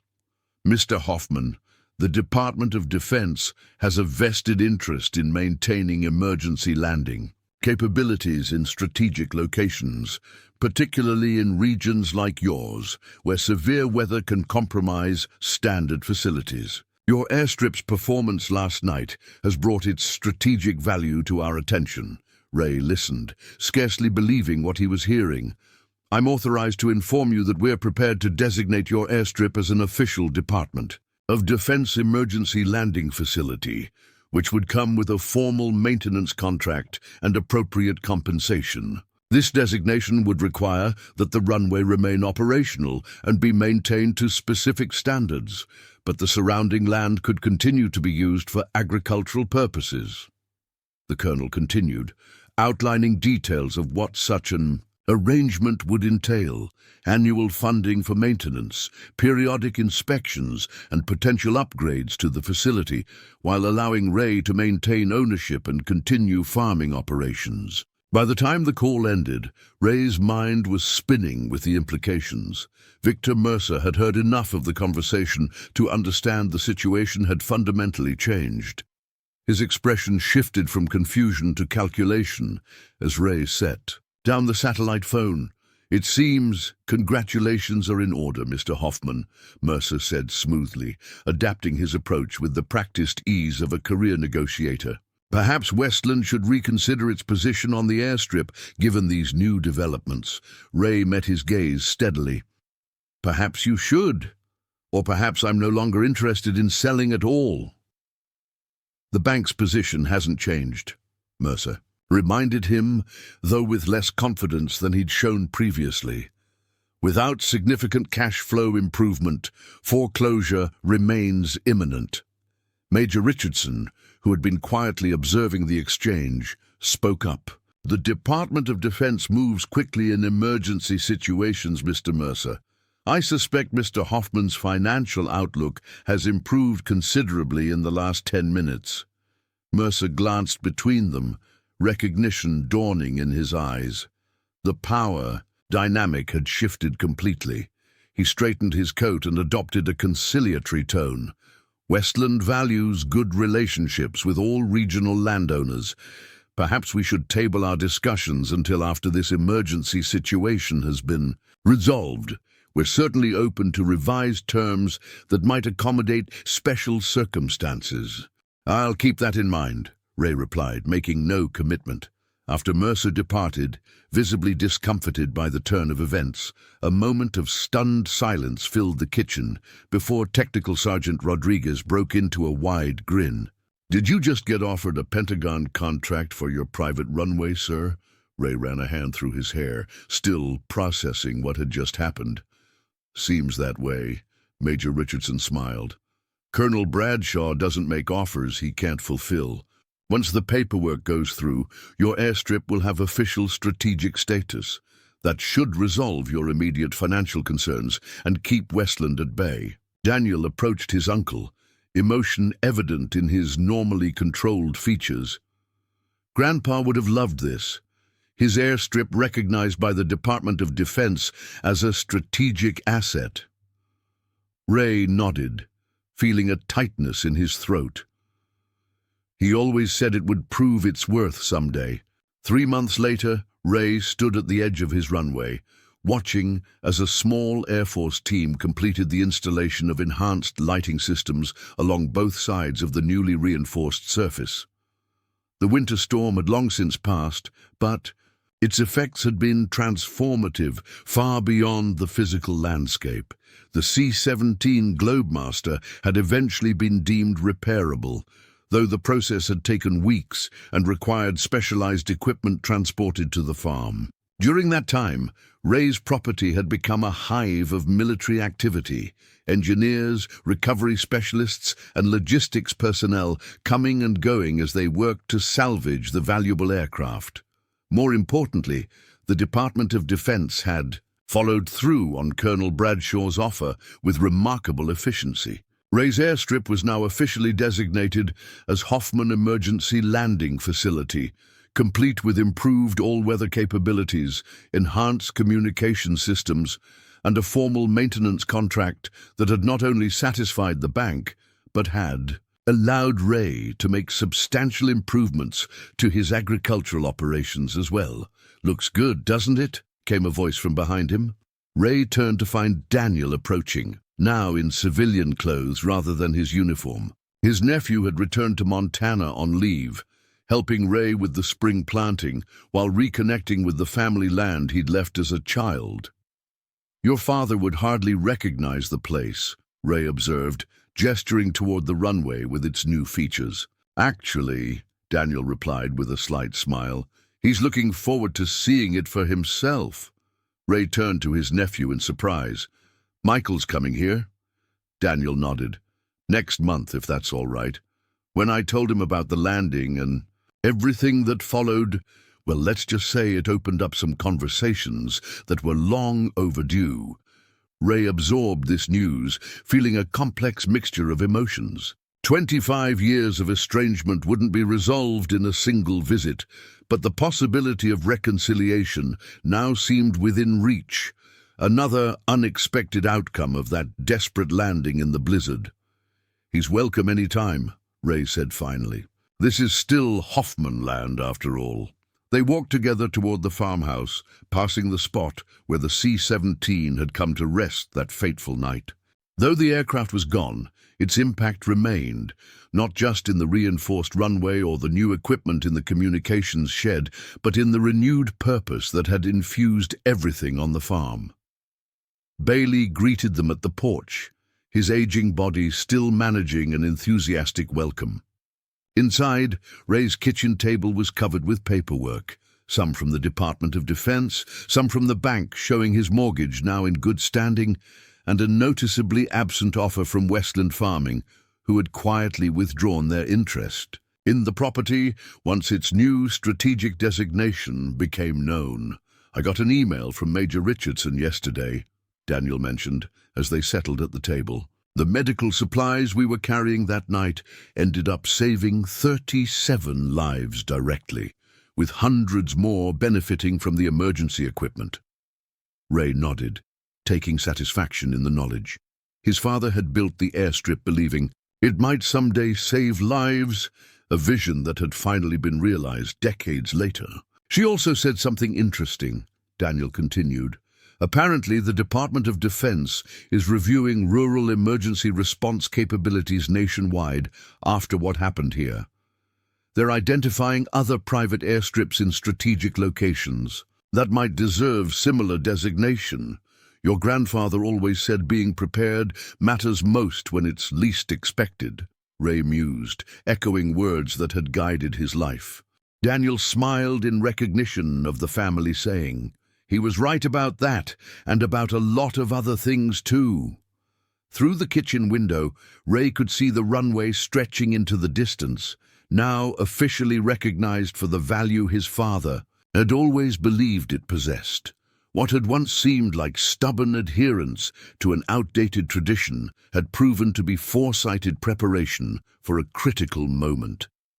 As the spring sunlight illuminated the freshly planted wheat fields surrounding the airstrip, Ray felt a profound sense of vindication and peace. The land would remain in Hoffman hands, the airstrip would continue to serve its intended purpose, and the legacy his father had entrusted to him would extend into the future, not as a financial burden, but as an asset of recognized importance. Things did indeed have value beyond any corporate calculation. His father had understood that truth, and Ray had honored it through decades of dedication. Now that dedication had been rewarded in ways neither of them could have imagined.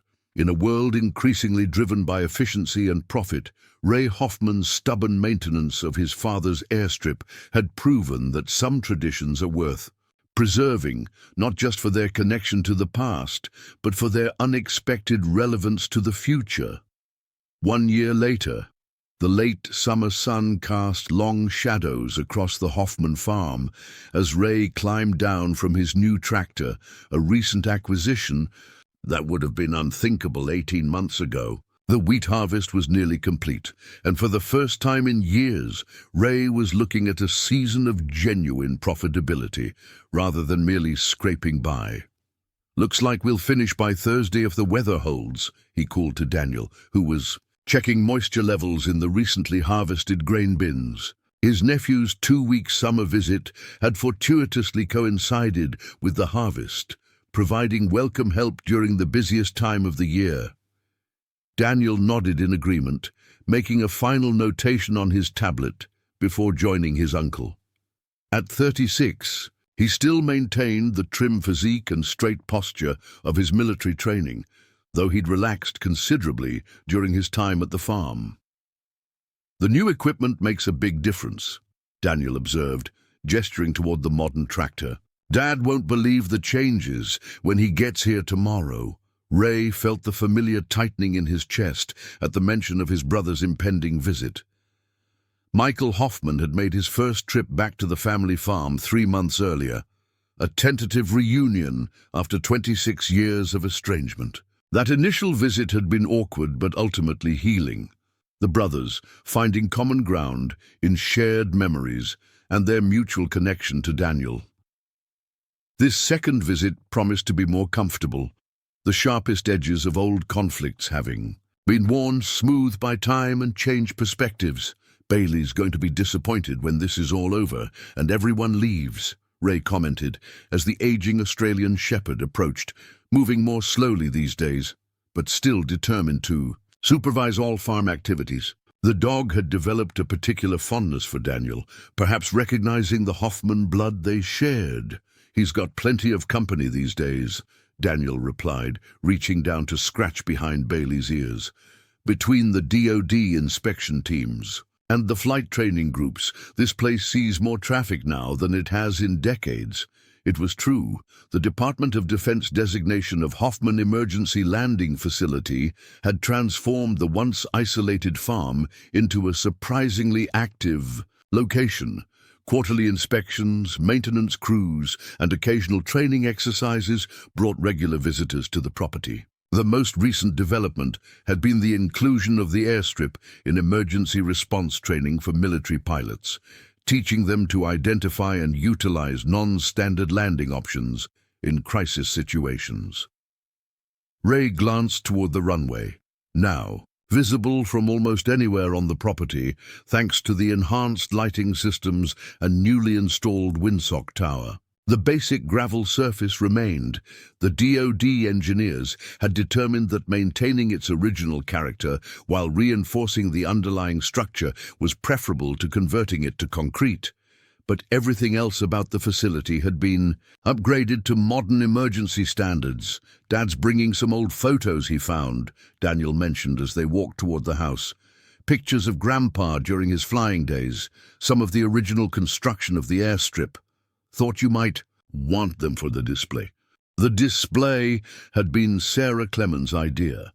After the story of the C-17's emergency landing had made regional and then national news, the airport manager had suggested creating a small exhibition in Ray's unused machine shed, chronicling the history of the Hoffman airstrip and its recent role in the emergency medical supply delivery. What had started as a modest collection of photographs and newspaper clippings had gradually expanded to include artifacts donated by the Air Force and items from Ray's own archives of his father's aviation memorabilia. Unexpectedly, the display had begun attracting visitors, first locals curious about the farm that had made the news, then aviation enthusiasts from across the state, and finally official recognition from the Montana Historical Society as a site of significant regional historical interest. Ray had initially been bemused by the attention, but had gradually come to appreciate the opportunity to share his father's legacy with a wider audience. Those would be good additions, Ray acknowledged as they reached the farmhouse porch. The Historical Society representative who visited last month suggested we needed more material from the early days. Inside, the house bore little resemblance to the struggling bachelor quarters of a year ago. The kitchen had been modernized with new appliances, the living room refurnished, and the entire structure weatherproofed and insulated to a standard Ray had previously been unable to afford. The DoD contract's annual maintenance stipend had eliminated Ray's financial worries, allowing him to reinvest in both the farm and his quality of life. As they settled at the kitchen table with glasses of iced tea, Daniel gestured toward the document folder that lay open nearby, paperwork for the Hoffman Agricultural Trust that Ray had established 3 months earlier. "Have you told Dad about the trust yet?" he asked. Ray shook his head. "Thought I'd wait until he was here. Wanted to discuss it with both of you together." The trust had been another unexpected development in Ray's transformed circumstances. With the farm now financially secure and its future as an emergency landing facility guaranteed for at least 20 years under the DoD contract, Ray had begun considering the longer-term legacy. The legal structure ensured that the property, both the agricultural operation and the airstrip, would remain intact and in Hoffman hands, regardless of who actively managed it in the future. "He'll be surprised," Daniel predicted. "When I told him I was coming to help with the harvest, he made some comment about you still trying to wring a living out of those stubborn acres. I don't think he realizes how much has changed." "Most people don't," Ray replied, thinking of Victor Mercer. The Westland farming representative had made one final attempt to approach Ray about a potential purchase 6 months earlier, offering flexible terms that might accommodate the DoD arrangement. Ray's response had been polite but firm. The Hoffman farm was no longer for sale at any price. The sound of tires on gravel drew their attention to the window, where a small cloud of dust announced an approaching vehicle. Rather than coming up the main driveway, this one was heading toward the airstrip, a familiar government SUV that Ray recognized as belonging to Major Richardson, now Lieutenant Colonel after a recent promotion. "Were we expecting the Colonel?" "And today?" Daniel asked, setting down his glass. Ray shook his head, curious about the unscheduled visit. They moved to the porch, watching as the vehicle parked near the communications building that had been erected adjacent to the runway. Lieutenant Colonel Richardson emerged, accompanied by a man in an Air Force general's uniform. "That's Brigadier General Townsend," Daniel said, recognizing the senior officer immediately. "He's the new commander of Northern Tier Regional Emergency Response." The two officers spotted Ray and Daniel on the porch and changed direction, walking toward the farmhouse. With purpose, Bailey roused himself from his nap to offer a welcoming bark, his tail wagging in recognition of Richardson, who had become a regular visitor over the past year. "Mr. Hoffman," Richardson called as they approached. "Hope we're not interrupting your harvest." "Almost finished," Ray replied, shaking hands with both officers. "What brings you out this way, Colonel? Don't believe we had an inspection scheduled." Richardson smiled. "Not an inspection. The general wanted to see Hoffman Emergency Landing Facility for himself after reviewing the quarterly reports. He has some news you might find interesting." General Townsend nodded. Mr. Hoffman, the emergency response capabilities your facility provided during last winter's crisis have prompted a comprehensive review of our rural infrastructure. We've identified 17 other private airstrips across 5 states that meet criteria for similar strategic designation. 17? Ray echoed, surprised by the number.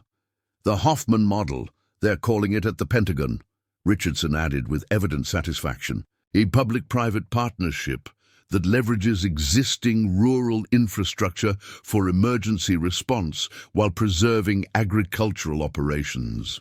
The general continued, we're implementing a standardized program based on your facility's success.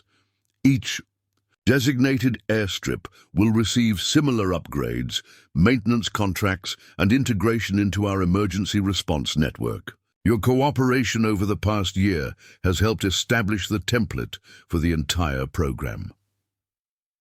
Ray absorbed this information, struck by the broader implications. What had begun as one farmer's stubborn maintenance of his father's legacy had evolved into a regional and now multi-state approach to emergency preparedness. Jack Hoffman's vision, once dismissed as impractical and outdated, was being replicated across the rural landscape. There's more, Richardson added. The Department of Defense is planning to feature Hoffman Emergency Landing Facility in its public information campaign about the new program. If you're amenable, they'd like to bring a media team out next month to document your operation and its history. Daniel laughed softly. From Foreclosure to the face of a national program in 18 months. Not bad, Uncle Ray. As they discussed the details of the proposed media visit, Ray found himself contemplating the remarkable journey of the past year. The runway that had nearly cost him his farm had ultimately saved it. The legacy he had struggled to maintain against financial pressure and practical concerns had proven its worth beyond anyone's expectations, except, perhaps, his father's. Later that evening, after the military visitors had departed, Ray and Daniel sat on the porch watching the sunset paint the horizon in brilliant orange and pink. Bailey dozed between them, occasionally twitching in his dreams. "You know what I keep thinking about?" Daniel said after a comfortable silence. "That night in the blizzard, when we were desperately searching for anywhere to land. The moment when I remembered my uncle's stubbornly maintained airstrip in the middle of nowhere." Ray nodded, understanding the significance of that pivotal moment. "Dad used to say you were throwing your life away maintaining a relic of the past," Daniel continued. "But when our systems failed and we were running out of options, that relic was exactly what we needed." "Your grandfather understood something that most people forget," Ray replied. "Progress isn't always about replacing the old with the new. Sometimes it's about recognizing the enduring value in what we already have." As darkness settled over the Hoffman farm, the runway lights automatically illuminated, creating parallel lines of blue-white brilliance cutting through the gathering night. They would remain lit until dawn, a beacon of preparation and possibility in the rural landscape, just as Jack Hoffman had intended more than 50 years earlier. In a world increasingly dominated by efficiency metrics and quarterly profits, Ray Hoffman's dedication to his father's airstrip had demonstrated that some values transcend immediate economic calculation. What had once seemed like stubborn adherence to an outdated tradition had proven to be visionary preparation for an unexpected future. The legacy was secure now, not just for the Hoffman family, but for rural communities across 5 states. And it had all begun with one farmer's simple determination to honor a promise and maintain what others had deemed unnecessary. A quiet act of devotion that had ultimately changed lives far beyond the boundaries of a single Montana farm.